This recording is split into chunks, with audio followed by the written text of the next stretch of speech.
कर्मण्येवाधिकारस्ते मा फलेषु कदाचन मा कर्मफलहेतुर्भो मा ते संगोऽस्त्वविकर्मणि।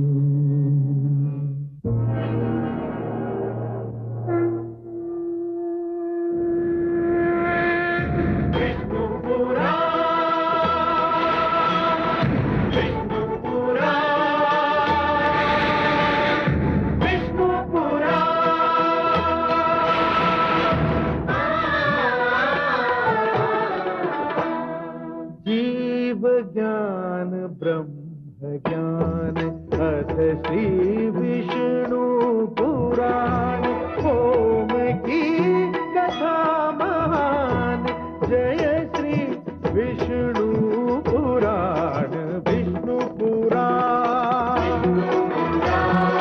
विष्णु पुराण विष्णु पुराण प्रगटे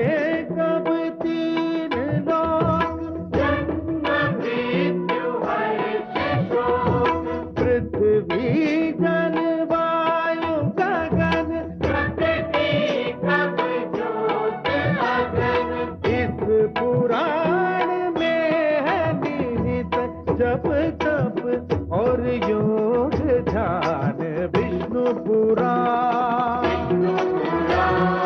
विष्णु पुराण विष्णु पुराण। मैं मां हूं, धरती मां। पति पत्नी के रिश्ते की नींव विश्वास पर होती है। विवाह के समय जब एक पुरुष और एक नारी एक दूसरे से जन्म जन्म का बंधन बांधते हैं तो आवश्यक नहीं कि एक दूसरे को पहले से जानते हों। वो दोनों एक दूसरे के दुख सुख बटाने का निर्णय भी लेते हैं। दोनों की एक दूसरे पर आस्था होती है। इस रिश्ते में एक दूसरे पर संदेह का कोई स्थान नहीं होता। और यदि दुर्भाग्य से किसी एक को दूसरे पर संदेह हो जाए और उसकी पुष्टि भी न की जाए तो परिणाम बहुत दुर्भाग्यपूर्ण होता है। आज मैं यही देख रही हूं। ऋषि जमदग्नि ने रेणुका के चरित्र पर संदेह किया। इस संदेह का कोई भी प्रमाण नहीं है। वो इस संदेह की धारा के प्रवाह में बहकर इतनी दूर निकल गए हैं जहां से वापसी संभव नहीं। परिणाम स्वरूप जो हो रहा है उसे देखकर तुम्हारी ही भांति मेरा मन भी कांप रहा है। हे माता, अपने इस अभागे पुत्र को क्षमा कर देना माता। मैं वो करने जा रहा हूं जो आज तक किसी पुत्र ने नहीं किया होगा। और ईश्वर ना करे कि आज के उपरांत किसी पुत्र को करना पड़ जाए। क्षमा माते, क्षमा माते।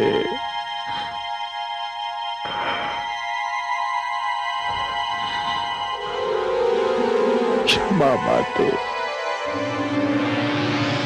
क्षमा माते, क्षमा क्षमा माते, क्षमा माते, क्षमा।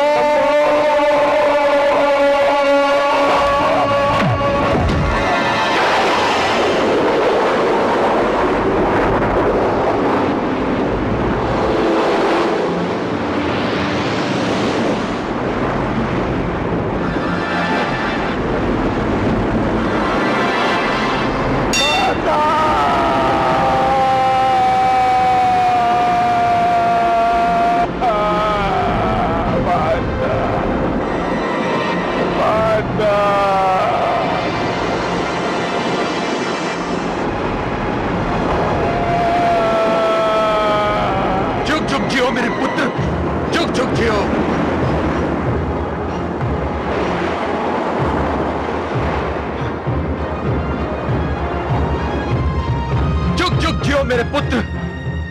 जुग जियो, जुग जुग जियो पुत्र। मुझे तुम पर गर्व है पुत्र। तुमने आज्ञाकारिता का इतिहास रचा है।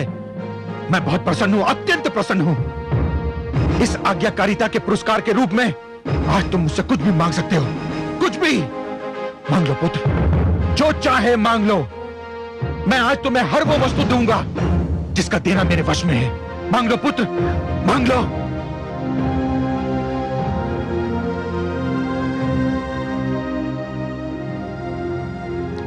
आप सत्य कह रहे हैं पिताश्री? क्या मैंने जीवन में कभी असत्य कहा है पुत्र? क्या चाहते हो तुम?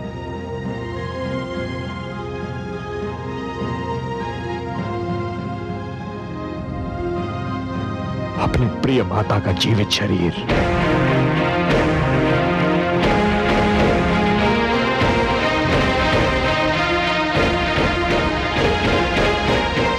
क्या क्या कहा तुमने? मुझे मेरी जीती जागती माता दे दीजिए। वो माता जिसके बिना इस जीवन का हर पल मेरे लिए नर्क समान है। पिताश्री, मुझे अपनी माता के जीवन के अतिरिक्त और कुछ नहीं चाहिए, और कुछ नहीं चाहिए। अब चुप क्यों है पिताश्री? मैंने आपको आदेश पालन का वचन देने में एक क्षण का भी संकोच नहीं किया था। आप अपना वर देने में इतना संकोच क्यों कर रहे हैं? मैं संकोच नहीं कर रहा हूं पुत्र, परंतु सत्य तो यही है कि मैं इस वरदान के लिए तैयार नहीं था। मुझे समझने में देर लग रही थी पुत्र। तुमने मेरी आज्ञा का पालन किया और मुझे यह भी नहीं पूछा कि आज्ञा क्या है। तो फिर मुझे भी यह पूछने का अधिकार नहीं था कि वर का वचन देने से पहले ये पूछ सकता कि तुम क्या मांगोगे। मैं वचनबद्ध हो चुका हूं पुत्र, और तुम्हें तुम्हारे पुरस्कार से वंचित नहीं करूंगा, नहीं करूंगा।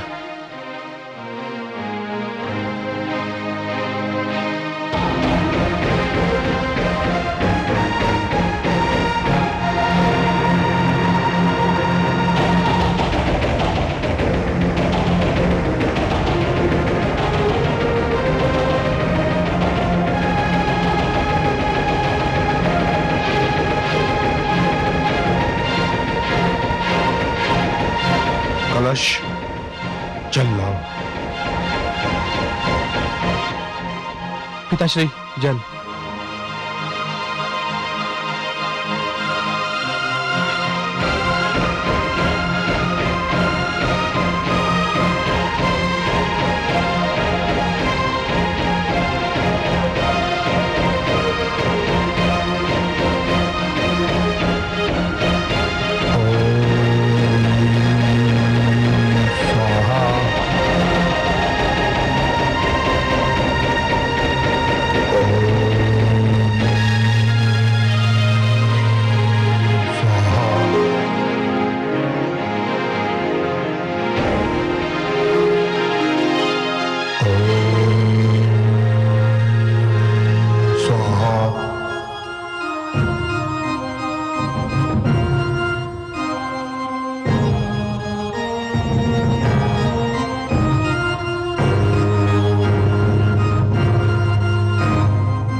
माते,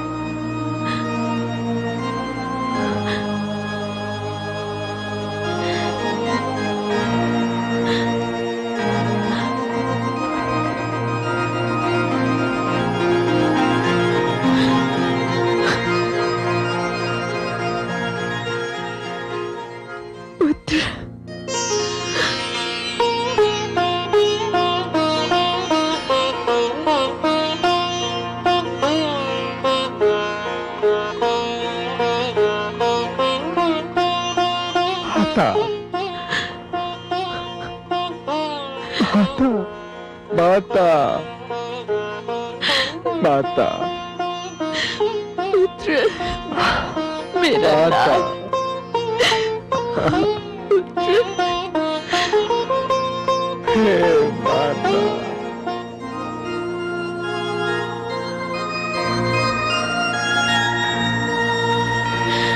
माता,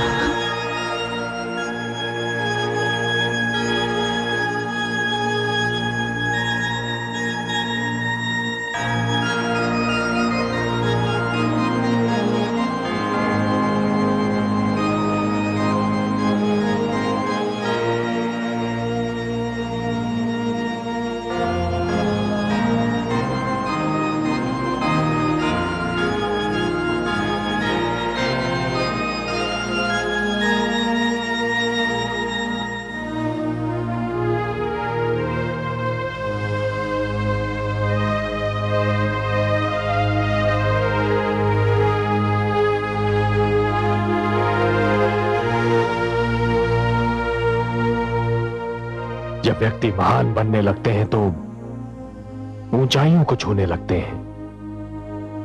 सारी सांसारिक बातें उसके लिए छोटी हो जाती हैं, उनका कोई महत्व नहीं रहता।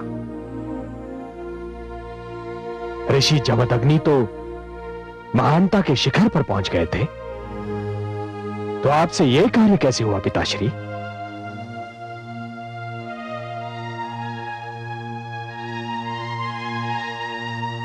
तुम्हारी माता उस दुष्ट सहस्रार्जुन से मिलने गई थी। आने में उसे विलंब हुआ। जब मेरी नित्य की पूजा का समय भी समाप्त हो गया, तब धैर्य ने मेरा साथ छोड़ दिया और मुझे तुम्हारी माता के चरित्र पर संदेह होने लगा। जब आप जैसे गुरु, आचार्य और शास्त्रज्ञ अपनी पत्नी के चरित्र पर केवल इसलिए संदेह करने लगे कि वो केवल कुछ समय के लिए आपकी दृष्टि से ओझल हो गई थी, तो फिर साधारण पति पत्नी के बीच परस्पर सम्मान और विश्वास कभी प्रस्थापित नहीं हो पाएगा पिताश्री। तो क्या मेरा संदेह निराधार था? सर्वथा निराधार। इस बिना सिर पैर वाले संदेह का केवल एक ही आधार हो सकता है पिताश्री, कि मेरी माता एक नारी है, और नारी के चरित्र पर संदेह करना एक पुरुष के लिए बड़ा सहज होता है। नारी को आतंकित करने का एक बड़ा सरल उपाय है। पिताश्री, आप तो एक आचार्य हैं। सर्वसाधारण को परिवार की महत्ता, पारिवारिक संबंधों की आवश्यकता और गृहस्थ जीवन को शांतिमय बनाने का संदेश और उपदेश आप ही देते रहते हैं। यदि आप जैसे आचार्य ही नारी के चरित्र पर संदेह करने लगेंगे, तो नारी के लिए इस धरती पर जीना नरक समान हो जाएगा। किंतु पुत्र, आज मुझे बोलने दीजिए पिताश्री, आज मुझे बोलने दीजिए, क्योंकि अनजाने में ही सही, परंतु जो दुर्भाग्यपूर्ण घटना घटी है, उस घटना का मैं भी एक भागीदार हूं। नहीं पुत्र, इसमें तुम्हारा कोई दोष नहीं है। तुमने तो केवल आज्ञाकारिता का धर्म निभाया। आज्ञाकारिता हो या अपने पिता की आज्ञा का पालन करने का धर्म, फिर भी पिताश्री, किसी भी पुत्र को यह अधिकार कभी नहीं मिलना चाहिए कि वो अपने पिता की आज्ञा का पालन करने के लिए अपनी माता पर ही हाथ उठाए। मैंने आपका आदेश जाने बिना आपको वचन देने की भारी भूल की है। संदेह ने मेरी आंखों पर पट्टी बांधी थी पुत्र।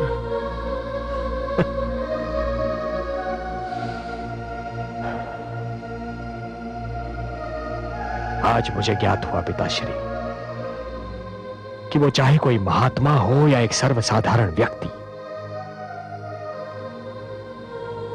परंतु जहां बात एक नारी की आती है, वो केवल एक पुरुष होता है।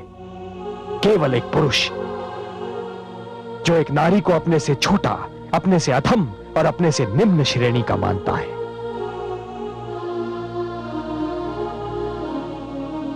अब भूल गए पिताश्री कि मेरी माता ने आपके लिए क्या क्या किया।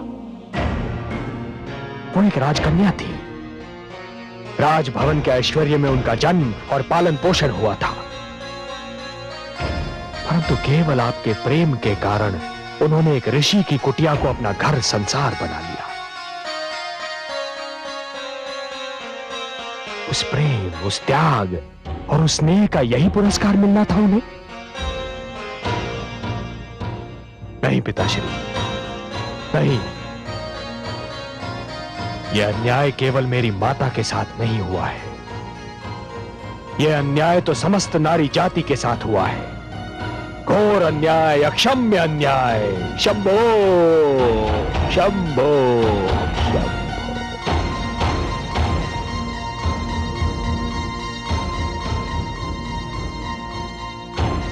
पुत्र, मुझे आभास हो रहा है कि मैंने अनावश्यक शीघ्रता से कार्य लिया। मुझे क्षमा कर दो पुत्र, मुझे क्षमा कर दो।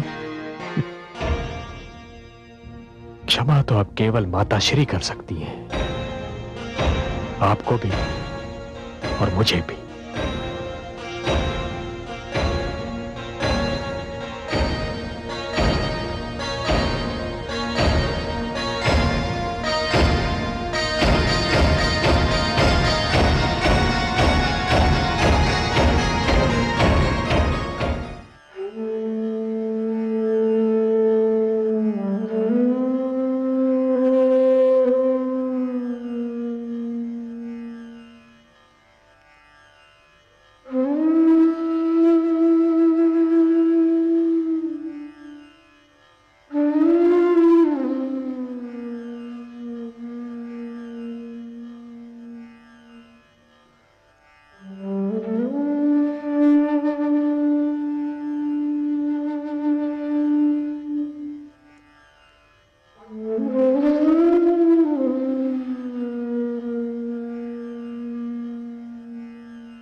आज जो कुछ भी हुआ उसे भूलने और भुलाने के लिए क्षमा का शब्द बहुत छोटा, बहुत दुर्बल साधन है देवी।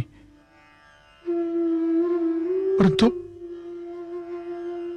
अपने किए पर पश्चाताप प्रकट करने के लिए मुझे कोई और शब्द, कोई और साधन उपलब्ध भी नहीं।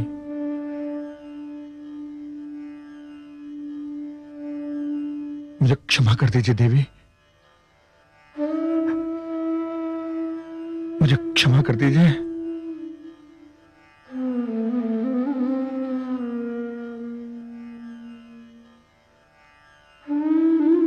क्षमा करने के अतिरिक्त मेरे समक्ष और कोई उपाय भी तो नहीं है स्वामी।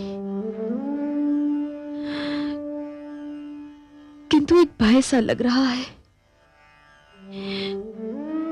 एक चिंता मेरा पीछा नहीं छोड़ रही स्वामी। क्या? जिस दुर्भाग्यपूर्ण परंपरा की नींव आज पड़ गई है, कहीं आने वाले युगों में वो स्त्री पर अत्याचार का बहाना न बन जाए। इसीलिए तो क्षमा याचना कर रहा हूं रेणुका। आपकी क्षमा का स्मरण तो केवल उनको रहेगा स्वामी, जिनके पास बुद्धि होगी, विवेक होगा और जो शिक्षित होंगे। किंतु जिनके पास ये सारे गुण नहीं होंगे स्वामी, उन्हें तो यही स्मरण रहेगा कि पत्नी के चरित्र पर भी संदेह किया जा सकता है और संदेह के कारण उसे दंड भी दिया जा सकता है। मैं भगवान से प्रार्थना करूंगा, जो पल बीत चुका है वो हमारे और किसी के भी जीवन में कभी ना आए। जो भूल हो चुकी है वो भूल और कोई कभी ना दोहराए। इस प्रार्थना और आपसे क्षमा मांगने के अतिरिक्त मैं और कुछ कर भी नहीं सकता। आप क्या सोच रही हैं?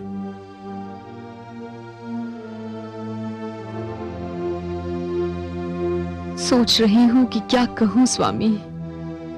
मेरी नम्र विनती है कि इस घटना को भूल जाओ रेणुका। हाँ स्वामी, इस घटना को भूलना होगा, इस घटना को भूलना ही होगा स्वामी। इसलिए नहीं कि आप मेरे पति हैं और मैं आपकी पत्नी, इसलिए कि मैं 5 पुत्रों की माता भी हूं। उनकी शिक्षा और उनके मार्गदर्शन का भार प्रकृति ने हमें सौंपा है, उनके भविष्य के लिए और उनके भले के लिए। हमें इस घटना को भूलना ही होगा स्वामी। विश्वास कीजिए, मैं ऐसी भूल कदापि नहीं करूंगा।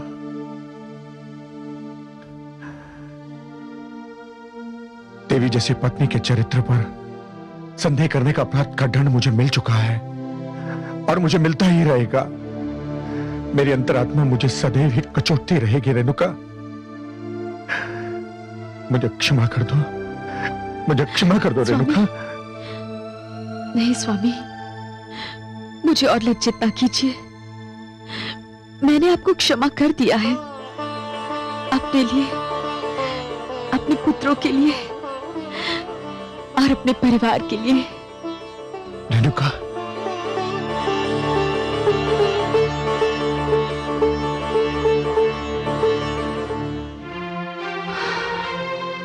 ये क्या हुआ कमल नयन?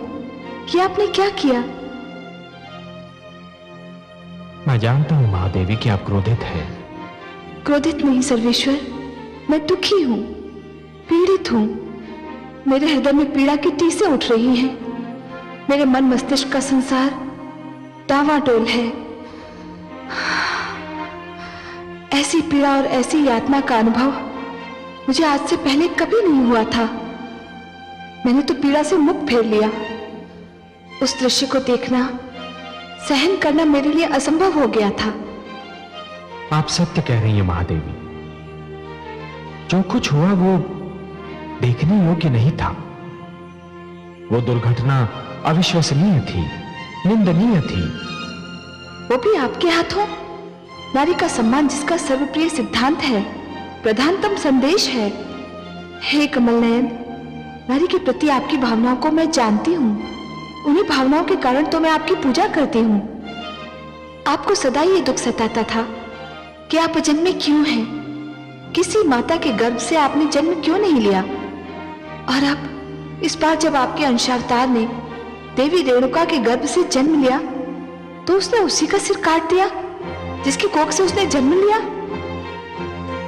हाँ देवी, मुझसे ये अक्षम्य अपराध हुआ है।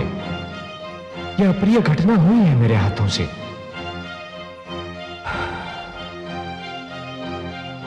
और यदि माता रेणुका को दोबारा जीवन नहीं मिलता तो कदाचित ये दुष्कर्म मेरी अंतरात्मा का पीछा कभी नहीं छोड़ता। हर्ष की एक किरण न होती तो इस अंधकार में घटना के कारण सारी सृष्टि, मानव का सारा इतिहास एक गहरे और कभी न छटने वाले अंधकार में डूब जाता।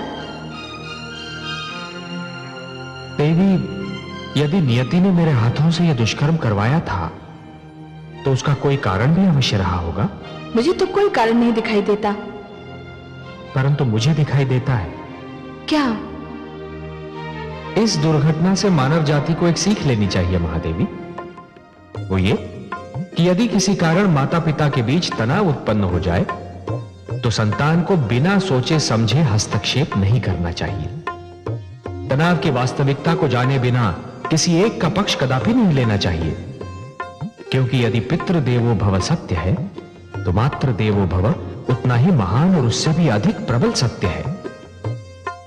और इसीलिए कोई भी पग उठाने से पहले संतान को यह जान लेना चाहिए कि एक की आज्ञाकारिता दूसरे के लिए अन्याय न बन जाए। मुझे भी आश्चर्य हो रहा था कि आपने ऋषि जमदग्नि को बिना सोचे समझे वचन दे कैसे दिया। कदाचित इसलिए कि मुझे उनसे ऐसी आशा न थी। पर बिना सोचे समझे वचन देना एक भूल है महादेवी, जो कभी किसी को नहीं दोहरानी चाहिए। मैं तो माता रेणुका के आगे सिर झुकाती हूँ। इतना सब कुछ घट जाने के उपरांत भी उन्होंने अपने परिवार के सुख के लिए, अपनी संतान के कल्याण के लिए ऋषि जमदग्नि को क्षमा कर दिया। हाँ महादेवी, माता रेणुका वास्तव में महान है। आप कहां चली कमल नयन?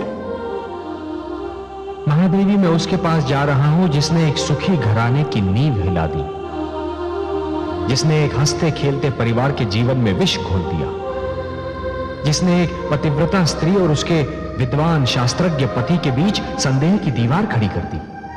मैं उसके पास जा रहा हूं महादेवी, नीच सहस्रार्जुन के पास।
सहस्रार्जुन, तू स्वयं को सहस्रों भुजाओं का स्वामी कहता है ना? आज मैंने तेरी 998 भुजाएं काटकर फेंक दी हैं। अब अपनी रक्षा के लिए तेरे पास केवल 2 भुजाएं बची हैं। कौन हो तुम?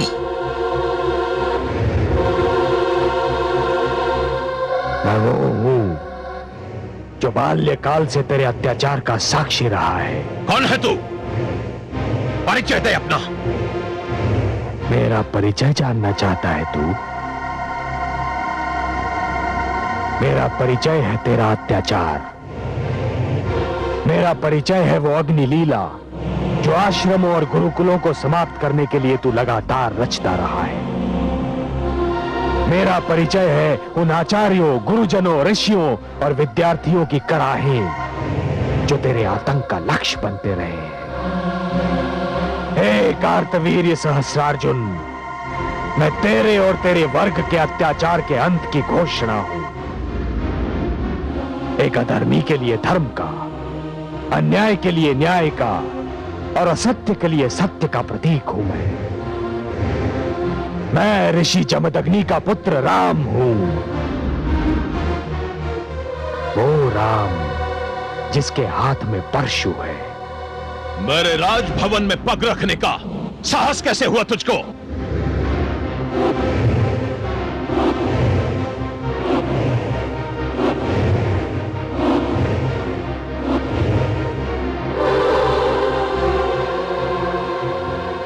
मैं तुझे ललकार कर जगाने और जगाकर मारने आया हूं सहस्रार्जुन। कौन तू? मुझे मारेगा?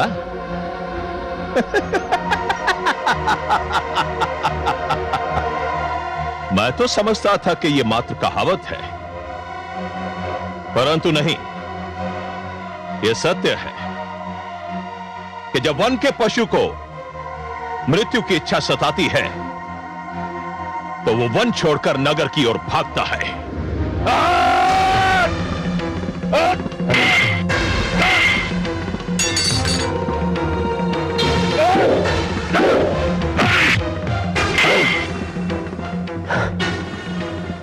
तुमने अपने शस्त्रों की परीक्षा कर ली, अब बारी मेरे परशु की है। शंभो! नहीं, रुक जाओ। मैं नहीं जानती कि तुम कौन हो वत्स, परंतु मेरे पति को क्षमा कर दो। अपने हृदय पर हाथ रख के बताइए देवी, क्या आपके पति के अपराध क्षमा करने योग्य हैं? आपको तो अपने पति के केवल कुछ ही अपराध ज्ञात हैं, पर फिर भी कुछ भी हो, यह संभव नहीं कि मेरे होते हुए कोई मेरे पति का वध कर सके। मेरे समक्ष मेरे पति को कुछ हो जाए तो धिक्कार है मेरे पतिव्रता धर्म को। इनका वध करने से पहले तुम्हें मेरा वध करना होगा। देख लिया तूने, जिस नारी जाति का तेरी दृष्टि में कोई आदर सम्मान ही नहीं, जिस नारी जाति को तू केवल काम वासना की तृप्ति का एक साधन समझता है, वैसी एक नारी आज तेरे और तेरे मृत्यु के बीच एक दीवार की भांति खड़ी है, और तुझे अपने मृत्यु से बचने के लिए एक नारी के पीछे छुपना पड़ रहा है। कायर, धिक्कार है, धिक्कार है।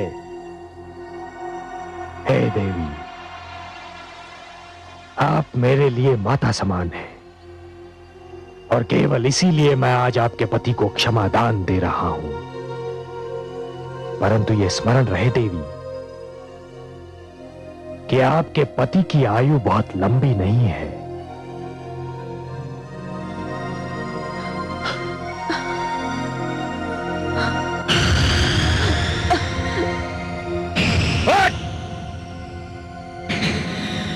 मूर्ख, तूने मुझे नहीं,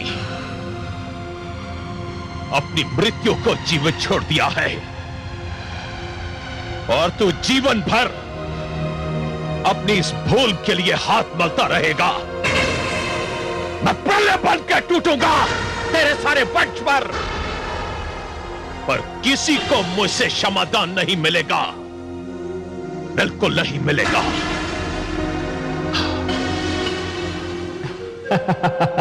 महादेवी, मैं आपको नतमस्तक होकर प्रणाम करता हूँ। मुझे क्यों कमल नयन? वास्तव में मैं प्रणाम तो समस्त नारी जाति को करना चाहता था, परंतु आप मेरे समक्ष थी तो मैंने आप ही को समस्त नारी समूह का प्रतिनिधि मान लिया। सत्य है कि बलिदान की यह भावना, ये स्नेह और निस्वार्थी प्रकृति केवल नारी को ही मिली है। हाँ कमल नयन, अपने पति के लिए अपने प्राण दांव पर लगा देना केवल नारी का ही स्वभाव है। अब देखिए ना, मृण्मयी जानती है कि उसका पति क्या है, क्या कर रहा है, पर जब उसके प्राणों पर संकट आया तो मृण्मयी ने अपने प्राण आगे कर दिए। हाँ महादेवी, नारी की यही भावना तो संसार में परिवार की कल्पना की दृढ़ नींव है, और इसी नींव पर पति पत्नी के नाते का विशाल भवन खड़ा होता है। मैं महारानी मृण्मयी को प्रणाम करता हूँ। नारी के प्रति आपका ये सम्मान ही आपको श्रेष्ठ और महान बनाता है। रेणुका, इसका अर्थ तो यही हुआ ना कि कोई भी कार्य करना। आचार्य ऋषि वशिष्ठ आपसे भेंट करने आए हैं। ऋषि वशिष्ठ, चलो।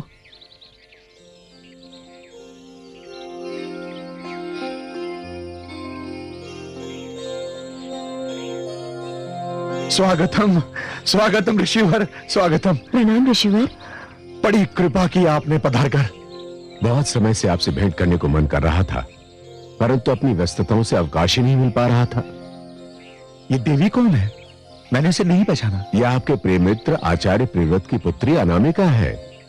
अपने पिता के साथ आपके आश्रम में ही तो रहा करती थी। अरे सौभाग्यवती भव। आयुष्मती भव। ये तो बड़ी गुड़िया सी हुआ करती थी, इतनी बड़ी हो गई। आप पर जो कठिन समय बीत रहा है ऋषिवर, उससे मैं भली भांति परिचित हूं।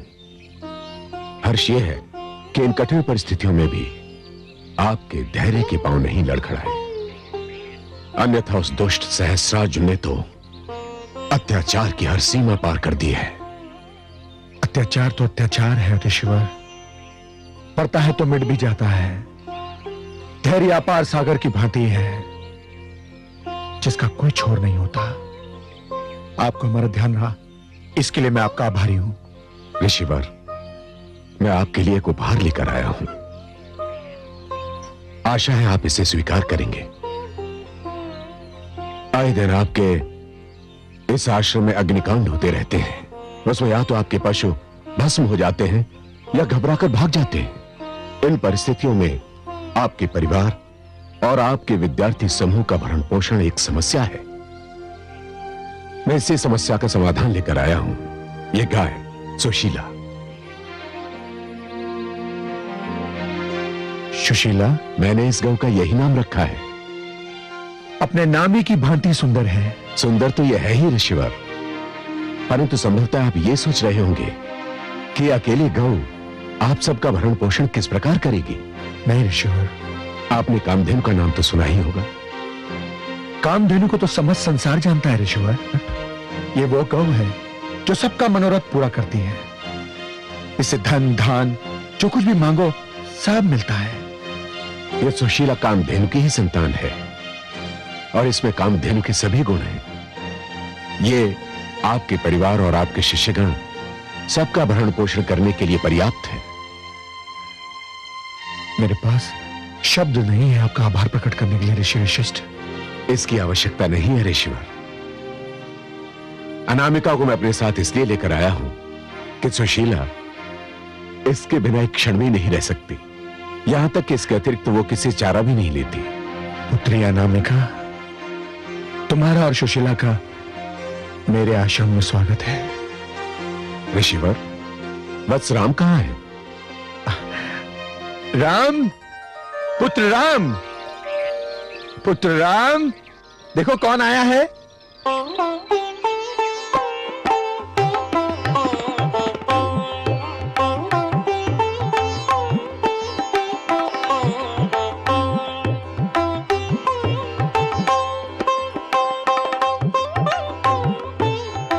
राम, ए राम, राम, राम, ए राम, राम,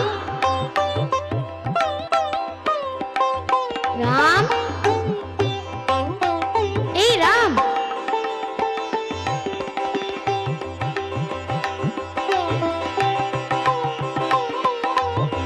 राम, ए राम। हटो सामने से। नहीं हटती। देख नहीं रही हो मैं बाण चलाने का अभ्यास कर रहा हूँ? देख रही हूँ। तो फिर हटो बीच से, वरना घायल हो जाओगी। हो जाने दो। एक तो दिन भर आश्रम आते नहीं और कोई यहाँ आए तो उससे भी सीधे मुंह बात नहीं करते। अच्छा बोलो। मैं तुमसे कुछ पूछने आई थी। शीघ्र पूछो और जाओ यहाँ से, ताकि मैं अभ्यास प्रारंभ कर सकूं। क्या पूछना है? मुझे मनुस्मृति के इस श्लोक की व्याख्या पूछनी है।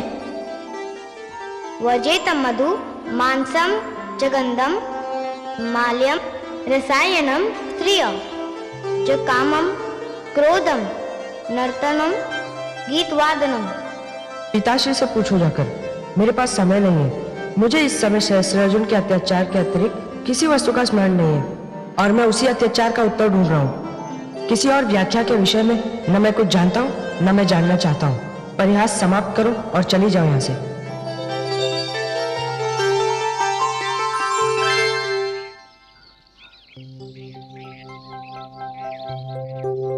ऋषिवर वशिष्ठ, प्रणाम ऋषिवर। यशस्वी भव। प्रणाम देवी। पुत्र, तुमने इन्हें नहीं पहचाना? पिताश्री, कुछ कुछ ध्यान तो आ रहा है, परंतु ये मेरे मित्र प्रियव्रत की पुत्री अनामिका है। छोटी सी थी तब यहाँ थी। ओह, ये वही छोटी सी कन्या है जिसका मुख एक क्षण के लिए भी बंद नहीं हुआ करता था। पिताश्री, अब ये इतनी बड़ी और इतनी गंभीर हो गई है, इसे पहचानना तो संभव ही नहीं। क्या मैं इतनी बदल गई हूँ कि पहचानी भी ना जा सकूं? हाँ, यदि पिताश्री नहीं बताते तो पहचानना असंभव था। किंतु मैं तो तुम्हें देखते ही पहचान गई। वो इसलिए कि मैं तो तनिक भी नहीं बदला, जैसा बाल्यकाल में था वैसा ही हूँ। ऋषिवर, मुझे आज्ञा दें। पुत्री अनामिका, सुशीला और उसके बछड़े को तुम्हारे संरक्षण में छोड़कर जा रहा हूं, उनका ध्यान रखना। प्रणाम। प्रणाम ऋषिवर।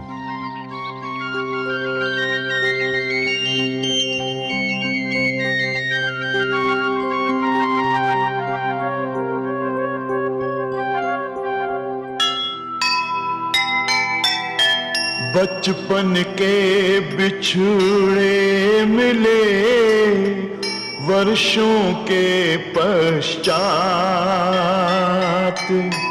याद किसी को आ गई भूली बिसरी बात। ऐसी बुरवाई वही मन में उठी हिलोर, मन को खींचे ले रही दो नैनों की डोर, दो नैनों की डोर। जो सुनेगा ये पुराण पाएगा सुख और ज्ञान, पाएगा सुख और ज्ञान। कर्म को ही धर्म जान, प्रेम की तू छेड़तान, प्रेम की तू छेड़तान। बीते युग बता रहे हैं, बीते युग बता रहे हैं, सत्य पथ पे चल